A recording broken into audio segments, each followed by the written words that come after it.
So by me falling, it damaged me some through my fitness journey. Even with losing the weight and not being that person, it's still a fear. You was there with me at the 490 and you still held me at the 324. But because of you and the push and the drive and the help is why I'm at here. That's why I'm here today. At the end when you was like, no, I want you to press it yourself. So no, I'm not gonna take the easy route, I'm gonna keep pressing it. Because I was already here. We already did 1.5. So why would I not go back up to that 1.5? I hope everyone having a great day today. Welcome to another live interview with my client, Nicole. Nicole and I have been working together the past 2 years. We've accomplished a tremendous goal. She's accomplished a tremendous goal of losing 173 pounds in the past 2 years. And now it's about getting below that 300 mark and really striving for more when it comes to her finish journey. But today I want to bring her on and just talk about her overall journey, what we did from the beginning till now, and really what changed, right? Because at the end of the day, I feel like, getting a different perspective of fitness, mindset, nutrition, what actually happens within your journey is different from what you guys see, right? Because what we do on a daily basis is different from what we post, right? And it's different to the point, it's like, oh, we're not actually doing it. No, it's different to the point where there's a little bit more that go into it. And today we just want to talk about that and identify that. So for you, Nicole, tell us about, the beginning, where you were at, and what really propelled you to kickstart your journey and take control and take action towards your health. So in the beginning, it was a lot of, I had a lot of mobility issues. So we had to start basically from the bottom of working on the muscles in my legs, the ankles, the arms, to basically to help me to get strong because I was very weak. Okay. But for you, what propelled you to start, right? Like in the beginning, what was the biggest thing that, not even working out wise, just overall when you weren't really doing anything towards your health, what really made that change for you? The biggest thing was when I fell. And I didn't get help for hours before the EMT had to come and help me to get up. Yeah. And after that, I just never wanted to go back to that again. Gotcha. Then I just committed to you and just said, I just have to do this. So that was that's what made me get it together for myself. Because I didn't want to be that again. Yeah. And like you said, in the beginning, it was mobility. It was, helping you get back on your feet, helping you lift up your legs and just do these regular things.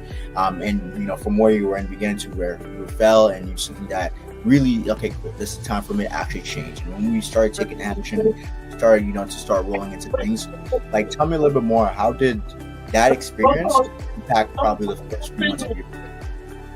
Say that again, how did what? How did that experience impact the first few months, even years and 2 years of your journey of falling? How's that impacting you? So by me falling, it damaged me some because through my fitness journey, even with losing the weight and not being that person, it's still a fear of me. But it also molded me to want to be better so that I won't be that person again. So it was just a me versus me, and I just didn't want to be the old me.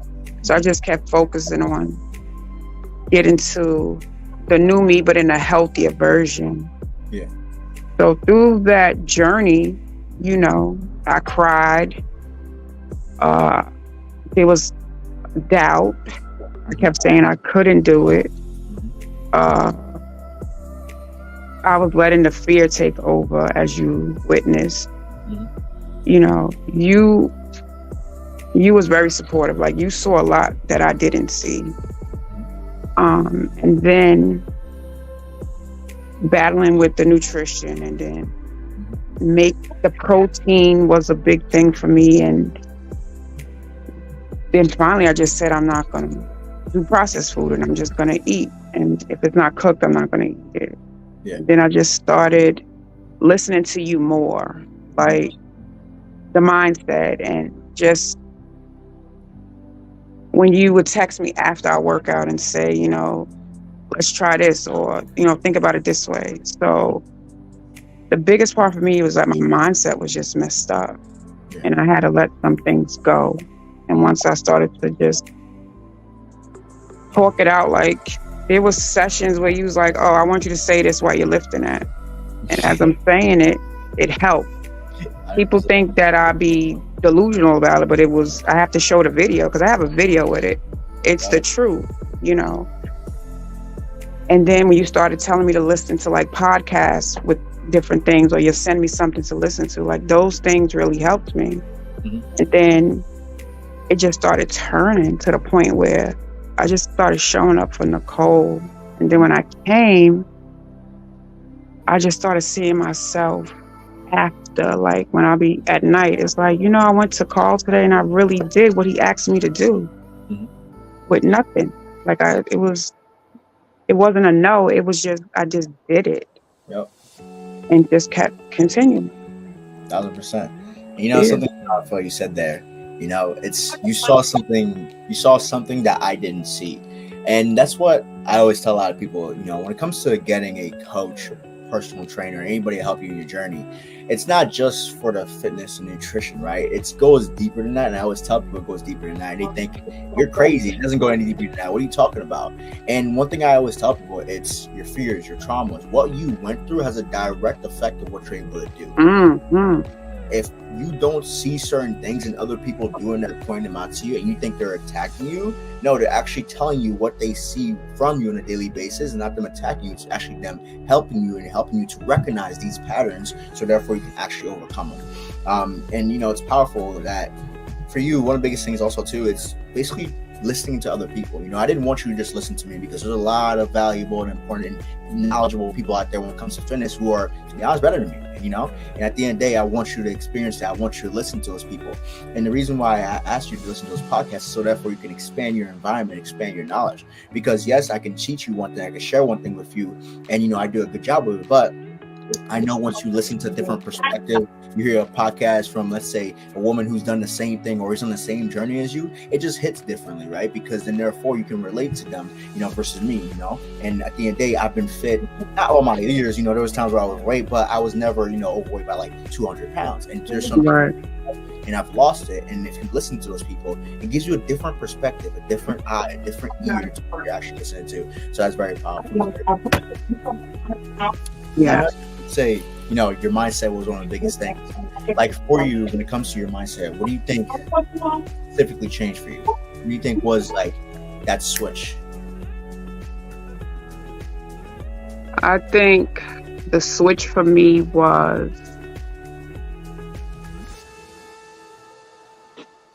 I can't say when the switch happened, but I just know it happened. Gotcha. It was something that, it wasn't a planned switch. It was just something that I just started to see it as I was doing my workouts. Mm-hmm. I just started to see it.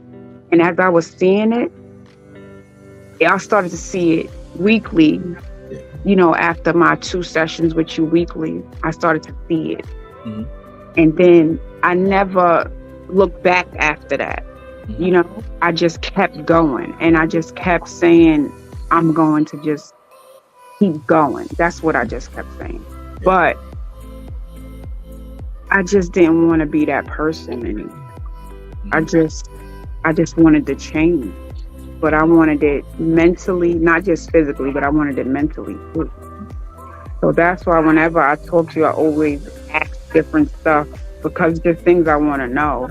Yeah. But I have to say, without you, I wouldn't be me. I wouldn't be this version of me. Gotcha. So that's why I thank you so much all the time, because you helped me get here. Yeah, of course. Because you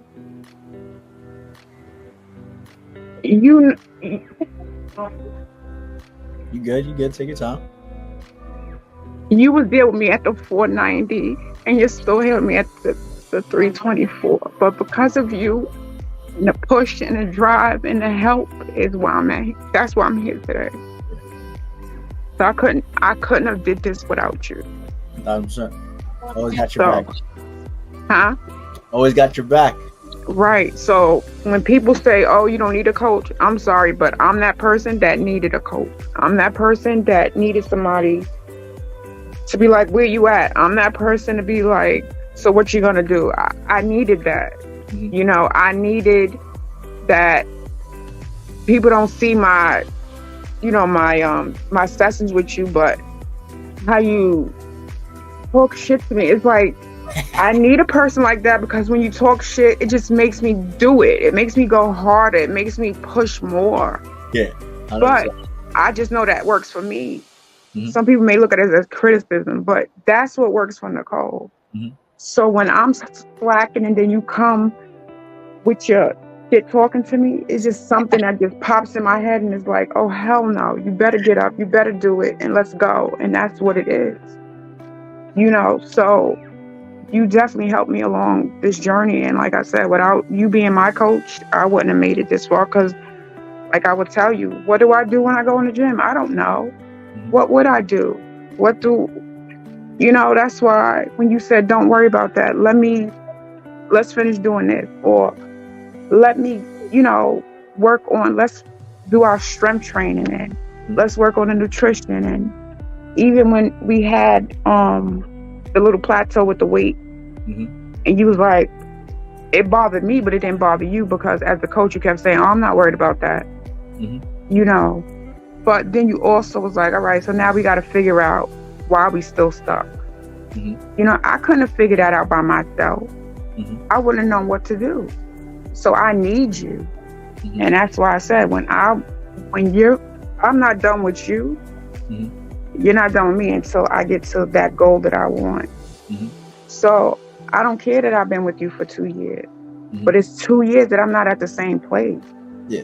It's 2 years that I'm not there mentally. Like today with the treadmill, Mhm. I was scared to death. I'm not going to lie to you. Mhm. My heart started racing, but it wasn't to the point where I felt like I was going to pass out. Mhm. But it's a fear. It's something that you did, but I was okay. I did it. When I felt like it was too fast, and you was like, no, it's not. I need those things. And Yeah. then at the end, when you was like, no, I want you to press it yourself. So no, I'm not going to take the easy route. I'm going to keep pressing it, because I was already here. We already did 1.5. So why would I not go back up to that 1.5? 100%. So, and then I didn't even realize it was an incline until you said it. Yep. So I'm like, I'm just thinking, oh, I'm just walking. But then I felt, the pain, the thighs. Yeah. But I did it. Mm-hmm. Now, I don't know if you noticed, but I didn't complain. I did 10 minutes, and I didn't say, oh, I can't do this no more. This is too much. I did my 10 minutes. Yep.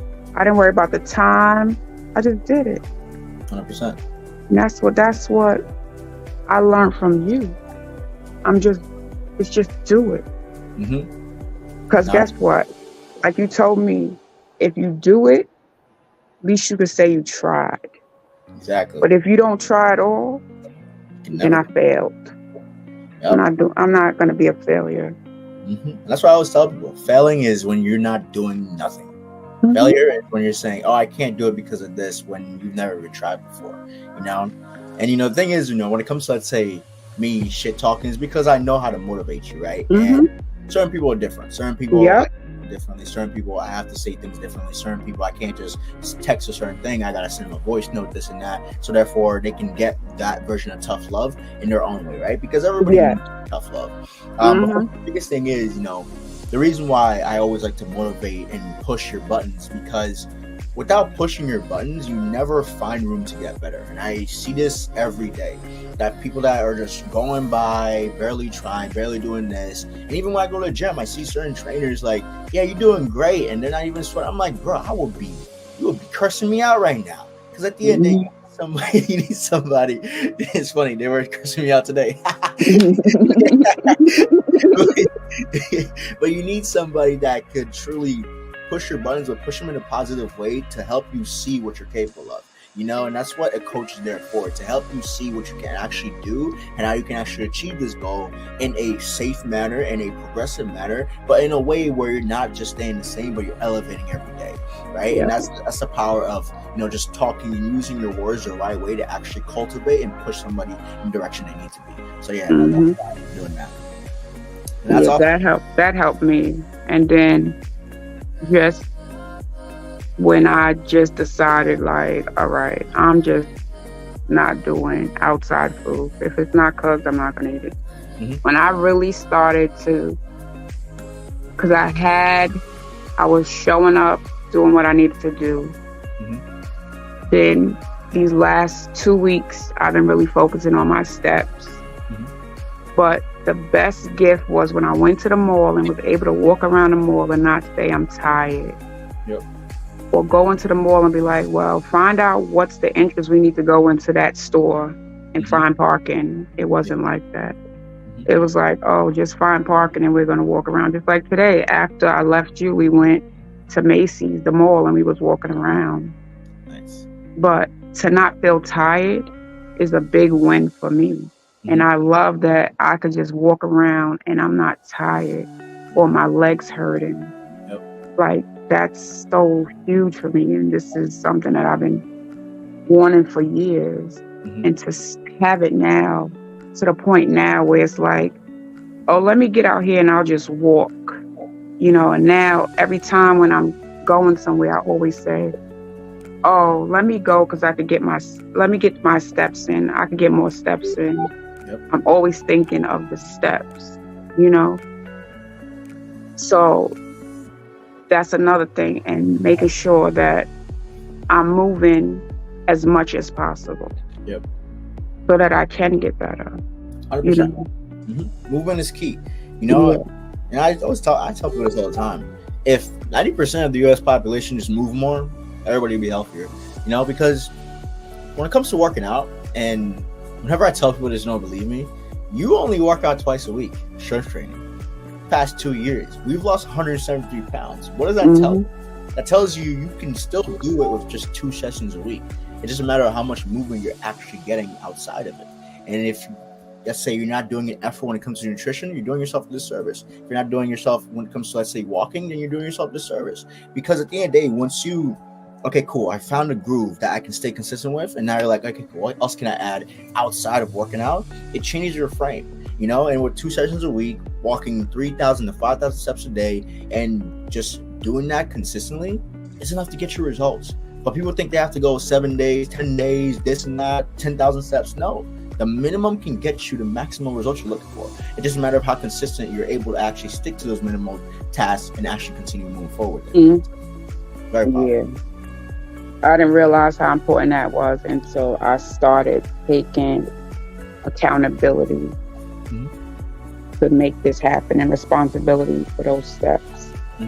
And I don't even drink carbonated drinks. I don't drink soda. I don't drink juice. I just drink those Celsius and water. That's it. And I just make sure that I get the proper sleep. That I do focus on. Yeah. But for the most part, I can honestly tell you it's the nutrition. And just finding the food that I like, but I can also enjoy. Yep. But also being mindful of what I put in my mouth. I don't eat late. So like the latest I try to eat is between like 4 and 6. Yep. But I try to be very hydrated. So I could tell because my mouth was dry today that I didn't hydrate enough last night. And this morning it wasn't enough because I've never felt like that. I haven't felt like this in a long time. So when I was in the car, I was like, I really didn't drink enough. I didn't hydrate enough. Yeah. Because I shouldn't have felt like that. You know, so those are things that I pay attention to, you know, and just making sure that I definitely get my meals in as well. Yeah. Yeah. Which is important. 100%. Yeah. All right, cool. Thank you for sharing, Nicole. And last question I really want to ask is, you know, anybody out there that's looking to get started in their journey and looking for that motivation to spark them, what would you say to them? What would you say to them when it comes to taking action, actually showing up? what would I say, to take action to begin their journey. Yeah, let's say you were back to square one. Not saying you were going, but let's say you were back to square one. And what would you tell yourself to motivate yourself to start your fitness journey? If you were looking back at the very beginning, what would you say to Nicole that was 497? What would you tell her? You better get your butt up and let's go. Let's get up and let's go. Yeah. Don't let it control you. You control it. Oof. But if you don't take the action ain't gonna take you. You gotta take the action, and once you take the action, you're gonna see the result. Mm-hmm. But you gotta be committed. Yeah. You can't say, "Oh yeah, I'm going. Oh yeah, I want to," but you just gotta do it. Yeah. And once you do it, you're gonna feel good. Because at the end of the day, that's gonna be an accomplishment for you. Yep. Because nobody's gonna be able to say they did it. You did it. I mean, of course, with your coach, you know. But people don't realize you do have the coach, for sure. He's giving you getting the advice, and he's supporting you. And that's the biggest thing that you're not going to get without a coach. You're not going to get that support. Mm-hmm. And me, I need the support. You know, some people could do it without it. There's a lot of people that's in my shoes and where I've been, and not realizing with the support, that's what they need. And once they get the support, they go so far. Yep. But you can't do it alone. Yep. You can't do it alone. 100%. 100%. You always got to ask for help, especially when you get stuck. You don't ask for help. Yeah, you need help. Yep. I've been there and I needed help. And once I got the help and I just stayed committed to the help and kept doing what I needed to do, it just started to it just started to, just like a rocket, it just started going. Mm-hmm. And then the energy started coming up. And then muscles started to form, and you started to see how much stronger you got, Mm-hmm. you know, to where I started off at. And I wasn't able to do rows and stuff like that. And I'm not at a squat, but I could do it off of the bench. But, you know, I wasn't able to do none of those things. You know, we was using a wall, you know, with a bar, you know, like I wasn't even able to do the leg press, you know, like people don't even realize how much like you helped me. You know, they don't even, it's just so much. I wish that I had recordings of those things to see just how much you as a coach went beyond for me to help me. And people don't even realize, people don't even know. Yep. But you did a whole lot for me. And it's like you helped to build the confidence that I have now. Because I didn't have that. I didn't believe in myself during that time as much as I believe in myself now. Even today, I didn't believe, but then I believe. Yeah. I still pushed through. I didn't believe, but I didn't let the fear take over. I tried to control it. Yeah. But you definitely built, I could say you built that confidence in my self-esteem in my fitness journey that I didn't have and wouldn't even know how to eat properly without you. Yeah. You know, molding it and showing and sending and suggestions and shopping lists. And, you know, now I read labels. I wasn't doing that before. You know, not realizing how much protein is so important, and vegetables and fiber, and, you know, it's because of Carl. You know, so Gotcha. The world needs to know that. If it wasn't for Carl, Nicole would not be where she's at today. Hey, so 2 years, it was worth it, and I'm not finished. 100%. You still got more to accomplish. 300 and below, 250 and below. Let's do it. Yep. Let's do it. Well, thank you, Nicole. Really appreciate you for taking the time on this. You're a blessing. Love working with you. Love coaching. Love everything, you know, because at the end of the day, we're all growing. We're all Yep. growing to our better self, the stronger self, and it's amazing to see the evolution the past 2 years, and I can't wait to see the evolution for next year or two. So absolutely love it, and thank you for hopping on the call, and hope you have a great rest of your day. Let's You go. too. Thank you. You know it.